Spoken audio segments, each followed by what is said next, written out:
Thank you very much for joining us. In our first story, tomorrow, Ghana will be remembering one of its worst tragedies, the June 3 flood and fire disasters. It claimed more than 150 lives and destroyed several properties. As preparations get underway to mark the anniversary, the two top men responsible for preventing flooding in the city seem to be contradicting each other on one question. Have we learned our lessons? The mayor of Accra, Alfred Van der Poel, says this is so.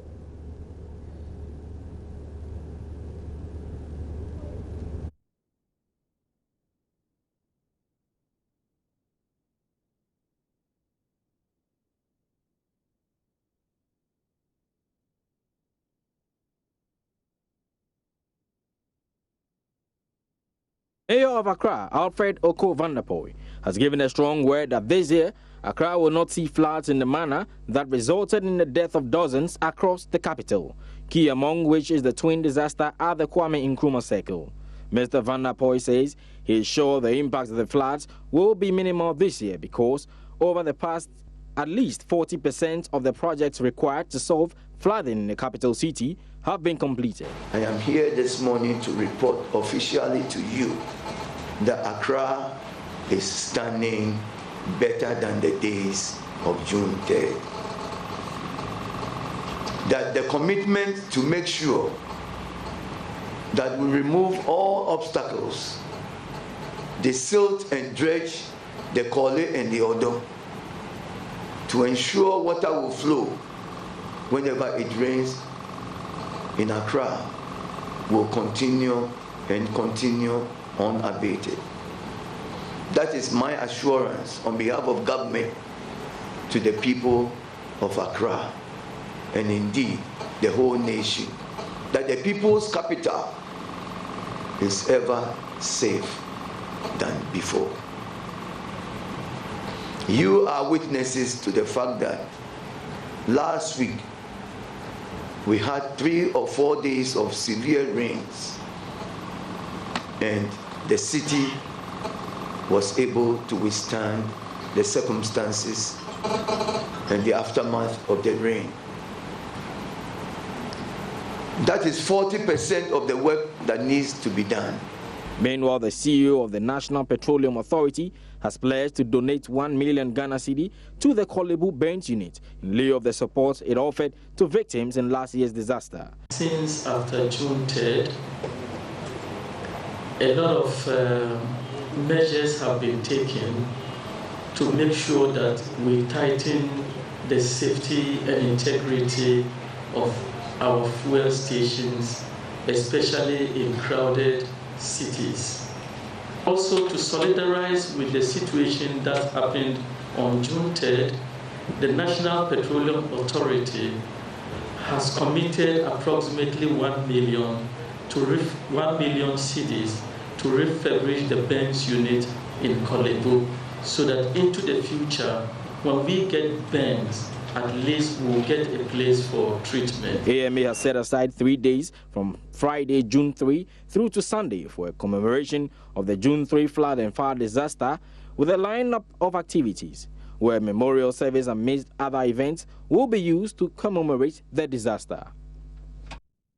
Well, the man at the helm of disaster management in Ghana, Brigadier Vip Sanziri, thinks otherwise. Last year, the Odo River was silted. The Kole Lagoon was equally silted and jammed with waste. And all this prevented the free flow of water into the sea. We have so many drains. The Nima drain, Accra Academy drains, Malam Junction drain. These are all drains that are not having the free flow. If you go to Malam Junction, there is a filling station that has blocked the river. Total filling station. Accra Academy, there is supposed to be a major drain under the road at First Light. That major drain, which even though it exists, is not connected to the main water course that is coming in front of Accra Academy. So with all these things I'm citing, not well connected and silted, there is no way we will have a free flow of water to the sea. And those areas are always flooded because of these reasons I've assigned. So come to think of it, floods can come, but our ultimate objective will always be that when they come and go, we should save lives. Nobody should be affected. And how can we do that? We can only do this. We can't prevent the floods. We can only mitigate the effects of the floods. Is that what NADMO supposed to do? Yes, NADMO, our objective is not to, we cannot prevent floods. We can mitigate the effects. So the disaster must take place before? No, mitigating the effects doesn't mean you should wait for the disaster to come. Mitigating the effects of the flood could be getting in, if we have early warning of an impending downpour, and we are able to caution the people in those flood-prone areas that this is going to happen and we're likely to have floods, move out of the area. We will save lives.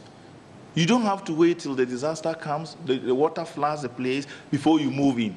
You move out, caution the people, assist them to move out of the area into a safe haven before the floods get in.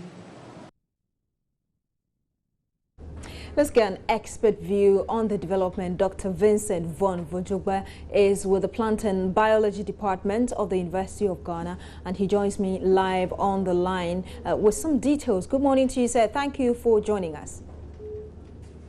How are you? Hello, Mr. Vojogba. Can you hear me? Yes, sure, I can hear you. Good morning. Good morning. Thank you for joining us. Thank you. What does this mean for our preparation against flooding situations such as this? We're hearing the AMA boss saying a different thing. The NADMO boss is also saying a different thing altogether. Well, I have not listened this morning to any of them, but... Let me give you a brief background. The AMA boss says that we've done enough to prevent flooding from, this kind of flooding from occurring in the city. The NADMO boss, Mr.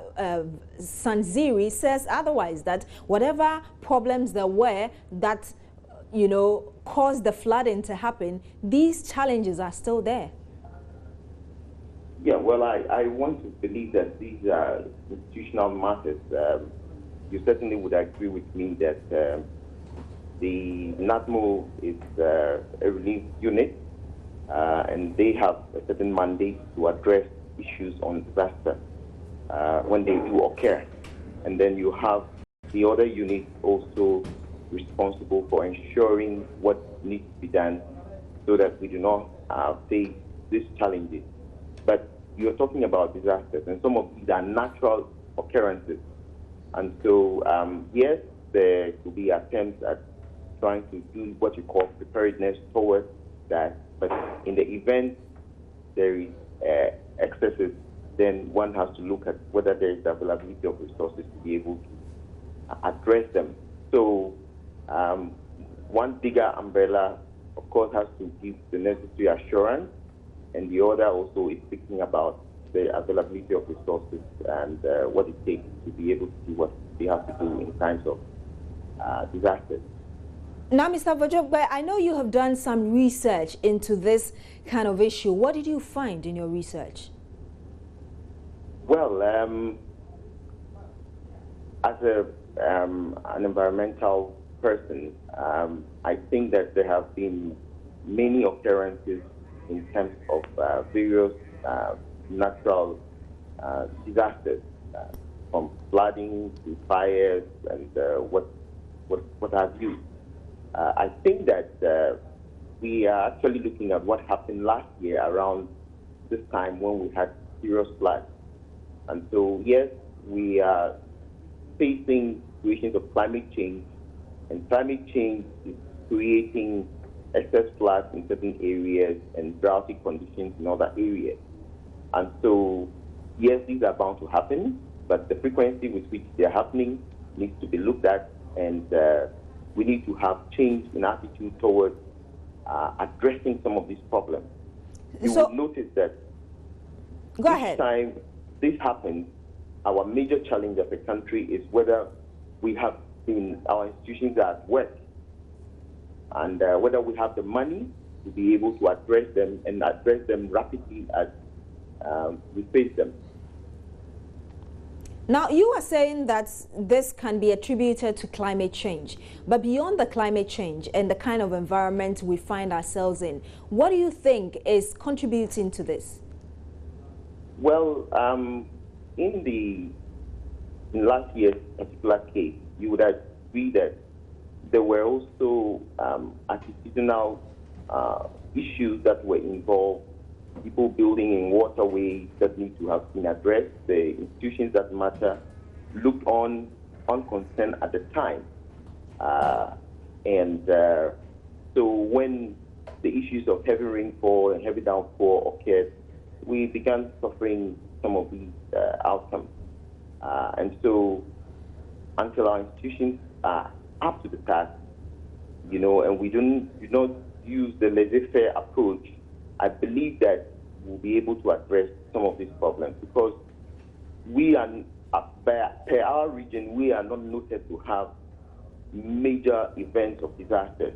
It's just that, the phenomenon of climate change is creating some of these conditions for which I believe we should be able to address them. If you compare this to what happens in the Asian countries, North American countries, where some areas are clearly disaster-prone areas. Go ahead, Doc. Okay, so for me, that is the issue. But one major concern is that, we all will sympathize with the situation, but school support, government cannot do it alone. I think that one issue that is of concern is, can we begin thinking about having a kind of an environmental fund where corporate Ghana, and when I mean corporate Ghana, I'm talking about institutions that matter, individuals that matter, to be able to set aside some resource as an insurance towards trying to address the problems as they come.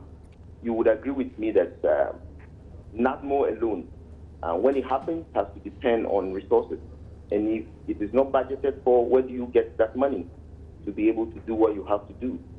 And so, yes, the issue of beginning to think that way, for me, I think is the way to go. Great idea you suggest, Doc. Great idea that the corporate society must come in. But you made an interesting point about the institutions upping their game. Yeah. Well, corporate Ghana may give what ought to be given, but if you say that they must up their game, how exactly do you mean to ensure that, everybody is doing what he or she is supposed to do? Look, it is very simple. I'm sure we all are concerned that NADMO is always going around providing relief to some extent. To who do you send the relief, and how timely is the relief available for delivery? Sometimes you find MPs having to come to the aid of their constituents if these challenges do occur. Where do they get the money? Of course. So I'm looking at a bigger picture. I wouldn't want to call it a kind of a NADMO fund, because then if it's tied to NADMO, somebody would think that, it's money meant for NADMO.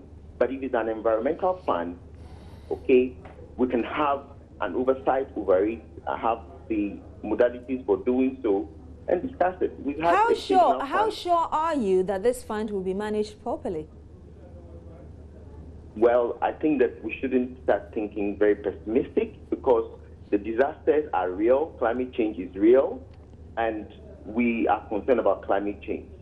In fact, apart from last year's predictions of these heavy downpours, if you look back again at Matthew has made us aware that we are likely to suffer late rain, and they may not be sufficient, and therefore it may affect even agriculture and therefore food security. And that is a disaster in itself. So I believe that as a country, we are doing what we have to do, but we are now faced with bigger challenges that need to be addressed. And we need to start looking beyond just today. And that is why I am advocating for such force.